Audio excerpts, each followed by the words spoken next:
Hello everybody and welcome back to the Weekly Stoke. I'm super excited because today we are in person, which doesn't get to happen a lot. And so today our guest is really somebody who has a passion for skiing beyond everything. And so it's great to have Chris Davenport here, two-time world champion skier, father of some ski racers, and really a climate and winter sport activist.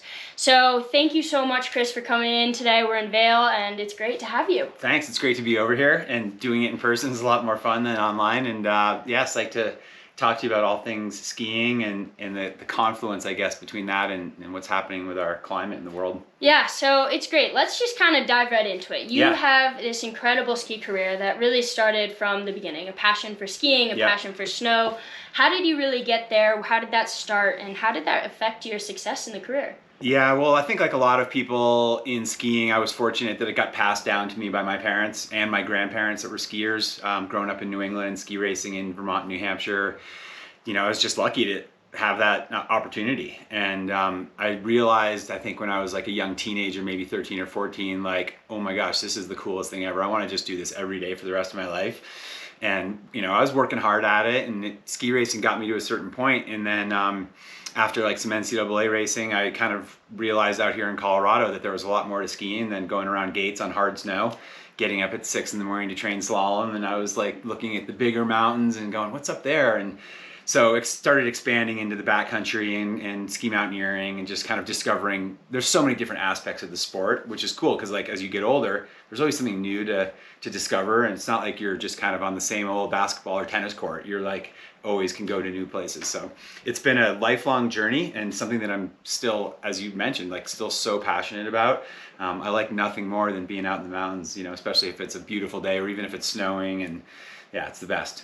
And so you've basically skied everywhere in the world. And it's a funny question, and I bet you get asked it all the time because it's like a little boring, but where's the coolest place that you've ever skied and that adventure that it took you on? Well, I like the way you worded it, the coolest place, because a lot of people are like, what's your favorite place to ski? And I don't really have a favorite, and my normal answer to that is like wherever it's good, right? Because I mean, you could be here in Vail in bad conditions, or you could be here in good conditions, and that's two different things.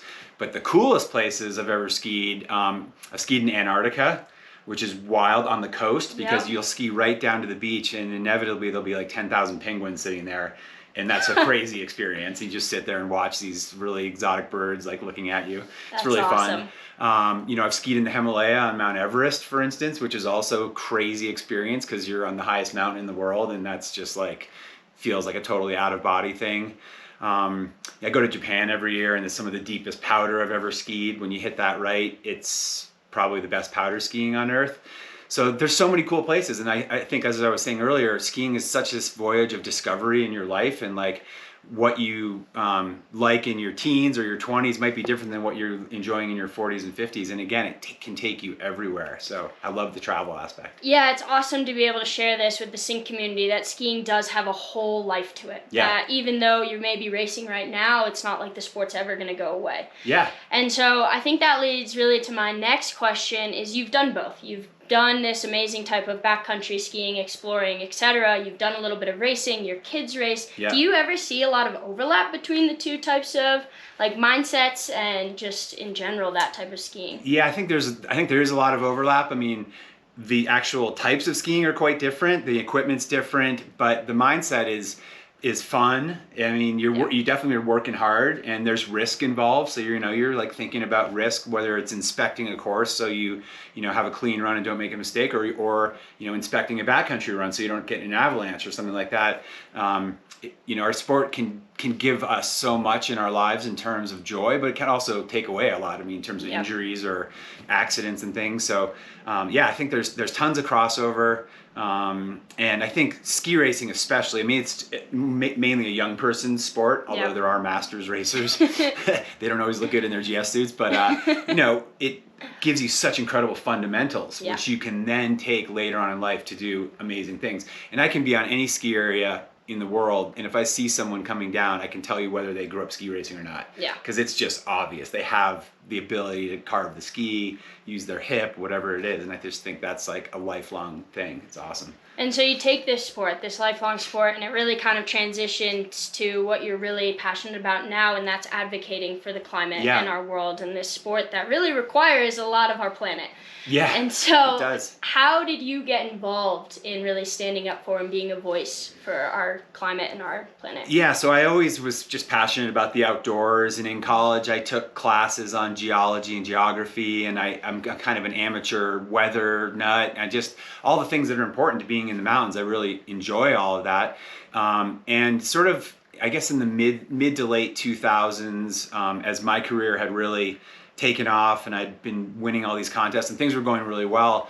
A pro snowboarder friend of mine, Jeremy Jones, had just started this organization called Protect Our Winters and was telling me about it, and sort of my own light bulb went off, like, yeah, that makes so much sense. Our industry needs snow. We need snowy winters. Like, everyone benefits when we have great winter and everyone kind of suffers when we have terrible winters. Yep. And I was like, well, I've had this very awesome yet somewhat selfish career. Like, as ski racers or competitors, we're kind of doing it for ourselves. Yep. And then after a while, like, that's not good enough and you want to do more. And so just the whole idea of activism and giving back to this sport that had given me so much became, in a very short period of time, became kind of everything to me.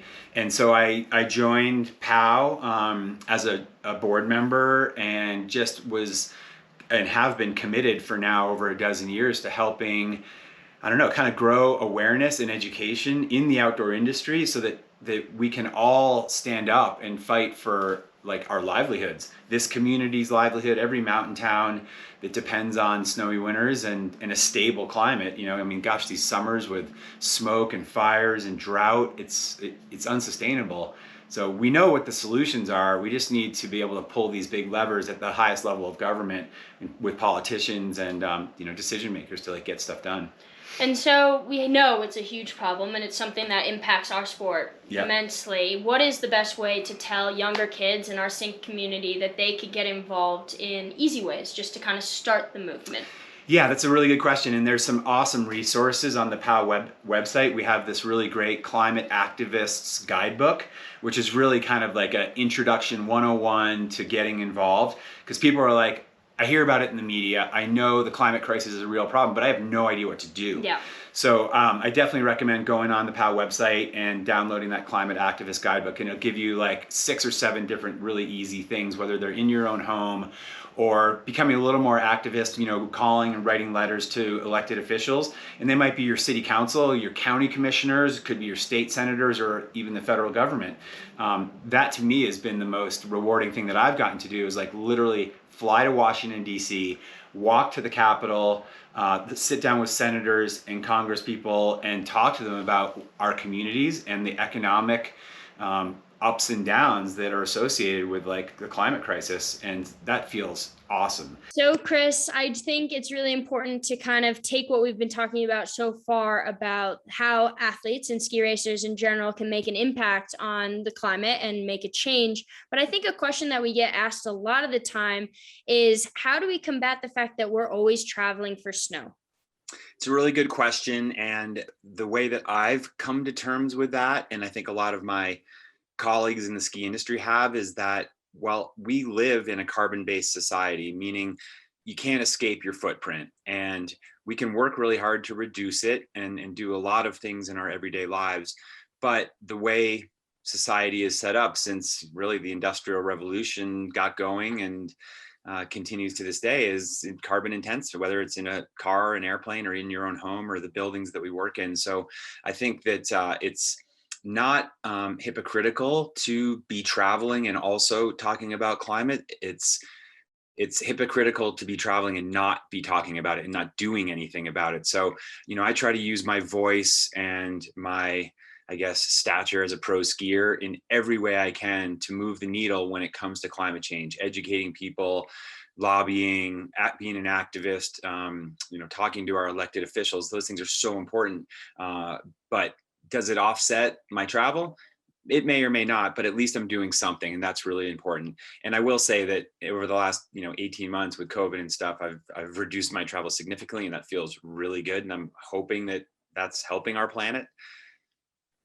So thank you, Chris, so much for your time. I think that we've touched on some really important points. Not only does the passion of skiing last a lifetime, but also that your passion of skiing can lead to some more positive change and help the industry and the world that we're all living and enjoying every day. So I just wanted to thank you so much for your time, and to the Sync community. I hope you guys enjoyed listening and learning from Chris, seeing some cool clips of his recent travels and some of his ski adventures. And we'll see him around as he continues to crush in the ski world.